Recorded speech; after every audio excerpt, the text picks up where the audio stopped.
নমস্কাৰ বন্ধু-বান্ধৱীসকল মই Pankaj Barua right education তৰফৰ পৰা আজি মই আপোনালোকলৈ যেটো ভক্তি সাহিত্য এই টপিকটো তাৰে কেইটামান কন্টেন্ট আপোনালোকৰ লগত আলোচনা কৰিম আপোনালোকে নিশ্চয় গম পাইছে এই ভক্তি সাহিত্যৰ ওপৰত আমাৰ ইউজিচি নেটৰ বা স্লেটৰ এক্সামত লগতে অসমীয়া ডিপাৰ্টমেন্টৰ যিসকল আমাৰ ছাত্ৰ-ছাত্ৰী আছে তেখেতসকলৰ কাৰণে ভক্তি সাহিত্য যেটো টপিক এটো মোস্ট ইম্পৰ্টেন্ট হয় তাৰে যদি আমি চাও সংজ্ঞা ধাৰণা ভক্তি আন্দোলনৰ পটভূমি পুৰণি সাহিত্য অসমীয়া ভক্তি সাহিত্য অসমীয়া শৈব্য আৰু যেটো আমাৰ শাক্ত সাহিত্য এই বিষয়বিলাকৰ ওপৰত প্ৰায় কোৱেশ্চন আহে তাৰ লগতে যদি অসমীয়া সাহিত্যৰ প্ৰতিনিধিত্ব কৰা মহাপুৰুষ শংকৰদেৱৰ ভক্তি প্ৰদীপ মাধৱদেৱৰ ভক্তি ৰত্নাৱলী ঋষিধৰ কন্দলীৰ শ্ৰী শ্ৰী চন্দী আৰু ৰুদ্ৰ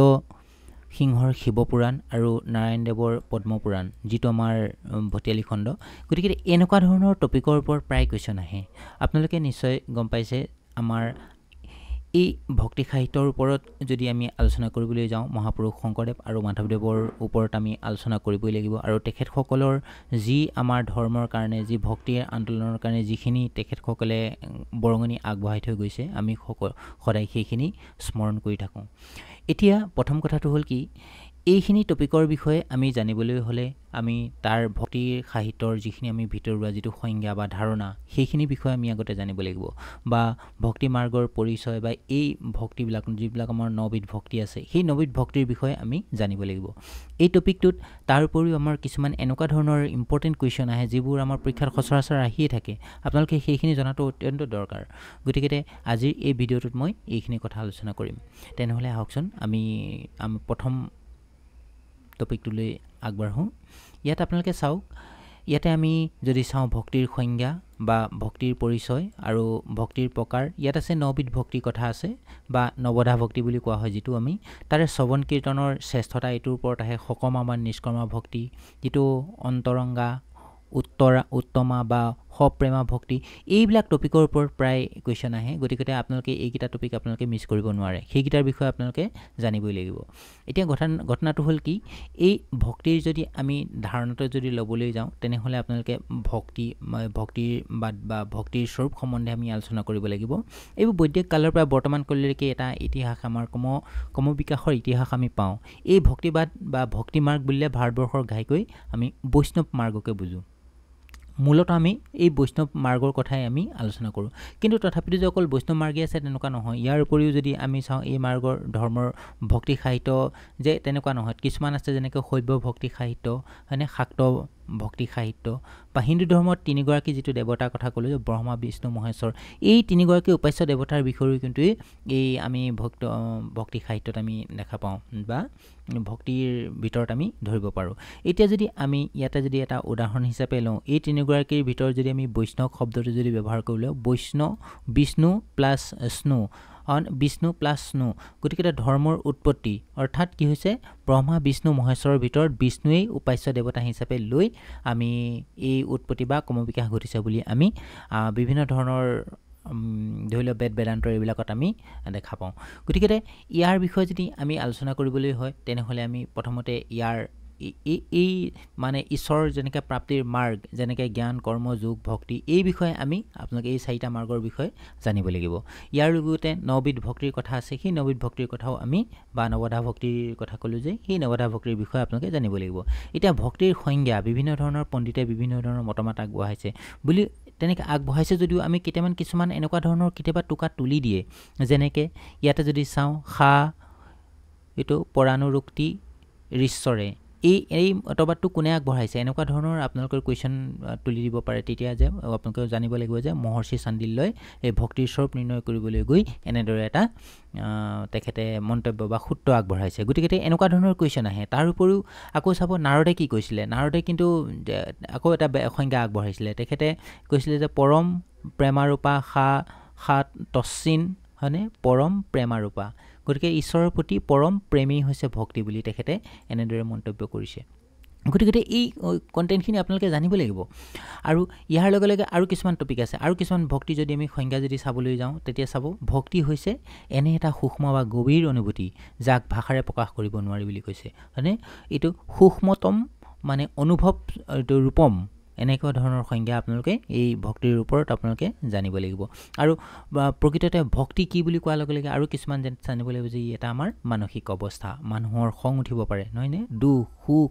আনন্দ বিভিন্ন ধৰণৰ এই মানসিক অৱস্থাবিলাকৰ পৰাই আমাৰ কি হয় এটা ভক্তি ভাৱৰ সৃষ্টি হয় যিটো আমি যাক কোৱা হয় ভক্তিৰ উপাসকৰ পমি যাব পৰা মানে পমি যাব খোজা এটা কিছু মনৰ অৱস্থা বুলি কোৱা হয় আনহাতে ভক্তি এক গভীৰ অনুভৱ ই সদায় ধৰ্ম তথা ঈশ্বৰৰ দ্বাৰা সিক্ত হৈ থাকে বুলিও আমি মানে এটো সংজ্ঞা আগবঢ়ায় বিভিন্ন ধৰণৰ পণ্ডিতসকলে গতিকে আকৌ ভক্তি মাৰ্গ মানে কি ভক্তি হৈছে মাৰ্গ মানে প্ৰাপ্তি নহয়নে ঈশ্বৰ প্ৰাপ্তি ভক্তি মাৰ্গ হ'বৰ কাৰণে হিন্দু ধৰ্মৰ যদি চৰম উদ্দেশ্য বা ঈশ্বৰ প্ৰাপ্তিয়ে হৈছে এই ভক্তি মাৰ্গৰ মূল উদ্দেশ্য নহয়নে ইয়াতে যদি আমি চাওঁ চাৰিটা আমি পুৰাণৰ পথ চাৰিটা আমি পাওঁ সেই পথকেইটাৰ বিষয়ে আপোনালোকে জানিব লাগিব কি কৰ্ম জ্ঞান যোগ আৰু ভক্তি এই কৰ্ম বা জ্ঞান বা যোগ বা ভক্তি এইকেইটা কি হয় এইকেইটা বিষয়ে আপোনালোকে জানিব লাগিব যেনেকৈ আমি মাৰ্গ বুলি ক'লে যোগ বুলি কোৱা হয় ইয়াক যোগ শব্দৰ অৰ্থ কৌশল বা প্ৰয়োগ কৰা বুজায় গীতাক এইটো যোগ বা যোগ কৰ্মসু কৌশলম বুলি এনেদৰে কৈছে অৰ্থাৎ কৰ্ম কৰা কৌশলকে যোগ বুলি কৈছে এনেকুৱা ধৰণৰ সংজ্ঞা কিন্তু আপোনালোকে মনত ৰাখিব লাগিব তাৰপিছত চাওকচোন ইয়াৰ যদি প্ৰথম বাটটো যদি চাওঁ আমি কৰ্ম হয়নে এই প্ৰথম বাটটো কৰ্ম কি হয় চাওকচোন গৃহস্থ এইটো গন্তব্যস্থান একে হ'লেও মানে যোৱা বাটকেইটাৰ নিজা কিছুমান বিশেষত্ব আছে মানে ঈশ্বৰ পাবৰ কাৰণে আমাৰ বাট যদিও আছে মানে কেইবাটাও এটা নিৰ্দিষ্ট জেগা পাবৰ কাৰণে পাবগৈ লাগিব হয়নে আমি মানে পৰম ঈশ্বৰক যেতিয়া পাবলৈ হয় তেনেহ'লে আমাৰ কেইবাটাও বাট আছে যেনেকৈ তাৰ বাট এটাৰ ভিতৰত যদি আমি চাওঁ সেইটো এটা কৰ্ম কৰিব লাগিব এতিয়া কৰ্মক সাধনা ৰূপে লৈ পৰম গতি পোৱাৰ মানে কৌশল হৈছে কৰ্মযোগ বুজি পাইছেনে কথাটো বাৰু মানে আমাৰ পৰম মানে কি হৈছে কৰ্মৰ সাধনা ৰূপে লৈ পৰম গতি পোৱা কৌশলটোৱে হৈছে কৰ্মযোগ অৰ্থাৎ মানুহ কৰ্মত কি হৈছে প্ৰবৃত্ত বা সাংসাৰিক বা ইন্দ্ৰিয় সুখেদি লাভৰ প্ৰেৰণাত ইয়াতকৈ ওখ প্ৰেৰণাৰ ইয়াত চাওকচোন মানুহে কৰ্ম কৰে বা ইহকালৰ সুখ বিচাৰি নহয় নে পৰলোকৰ সুখ বিচাৰিহে কৰে মানে কি হয় বৈকুণ্ঠতে মানে ঈশ্বৰক পোৱা যায় এনেকুৱা ধৰণৰ আপোনালোকে ধাৰণা ল'ব পাৰে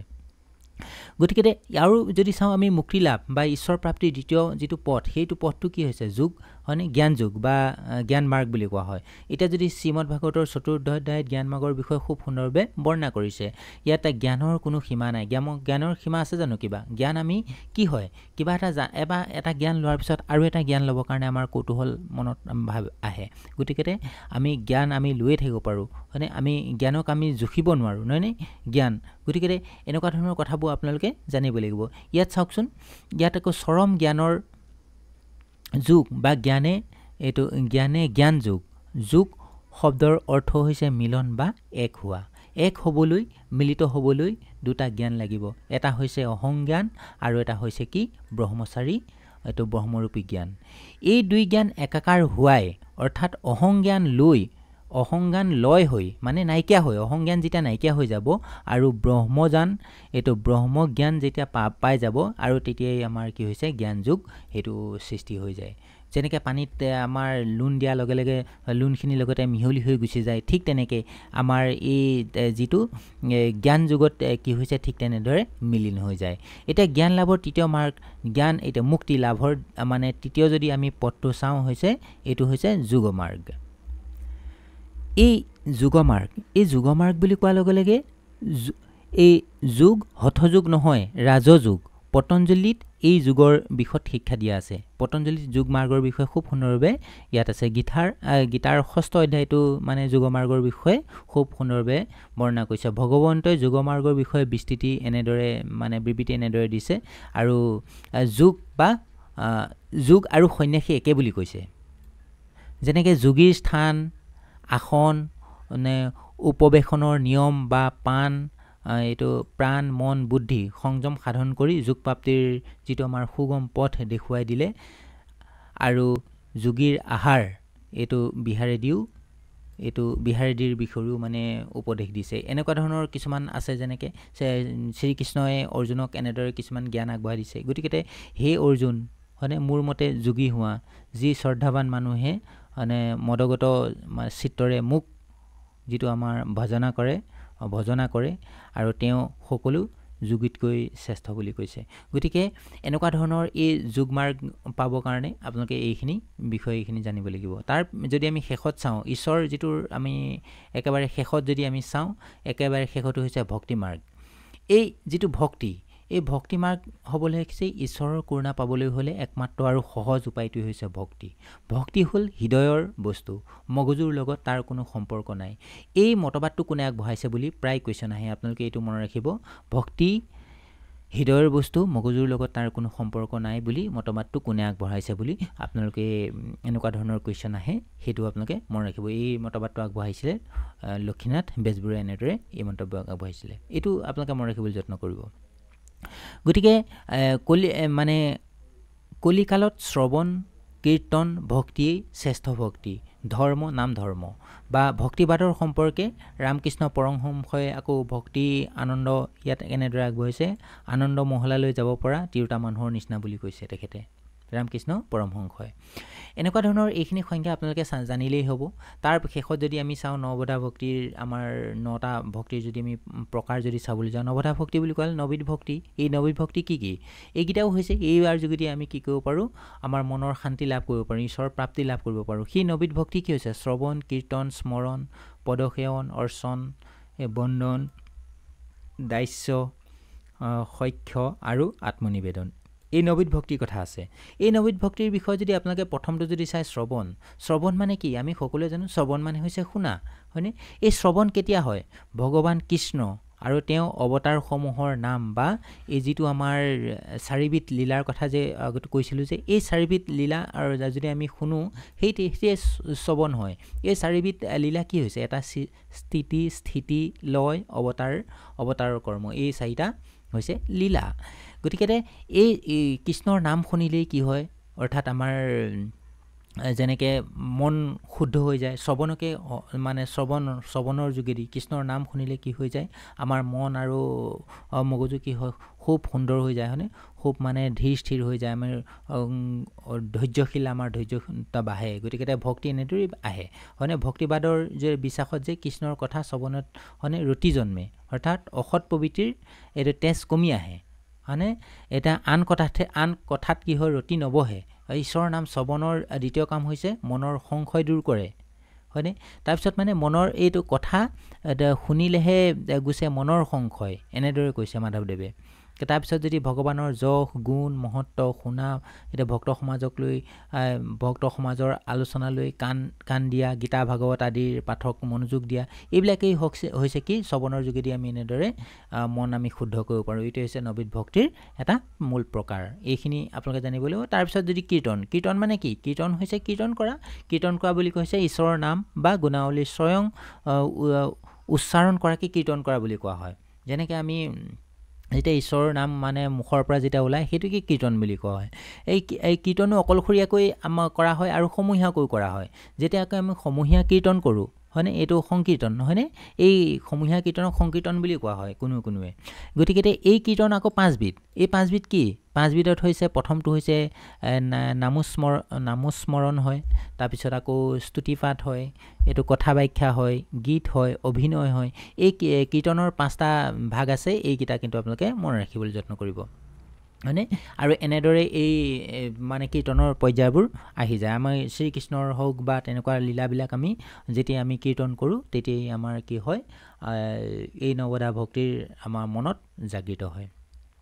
তাৰ যদি আমি তৃতীয়টো যদি চাওঁ, নৱধা ভক্তিৰ ভিতৰত আমাৰ স্মৰণ আছে। স্মৰণ মানে কি? যেতিয়া আমি মনত কৰোঁ ভগৱানৰ নাম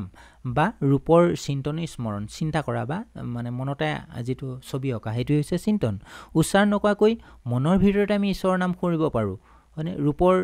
যেনেকৈ ধ্যান বা মানসা এটা ৰূপ কৰিলে মনৰ ভিতৰতে আমি মানে জপ কৰিব পাৰোঁ। এই জপ আকৌ 3 প্ৰকাৰৰ। এই 3 প্ৰকাৰ আপোনাৰ স্মৰণ মনত ৰাখিব। এটা হৈছে বাচিক, এটা হৈছে উপাংশু আৰু 3 নম্বৰটো হৈছে মানস। এতিয়া আমাৰ বাচিক জপত নাম বা মন্ত্ৰ শুনাকৈ আবৃত কৰা হয়। উপাংশুত কেৱল